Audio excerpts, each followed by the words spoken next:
Em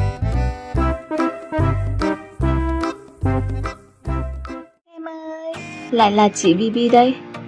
Hôm nay chị sẽ giới thiệu với chúng mình một trò chơi rất là thú vị đấy. Chúng mình cùng đoán xem đó là trò chơi gì nhé.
Vậy là chị đã làm xong trò chơi với dây xúc xích rồi đấy.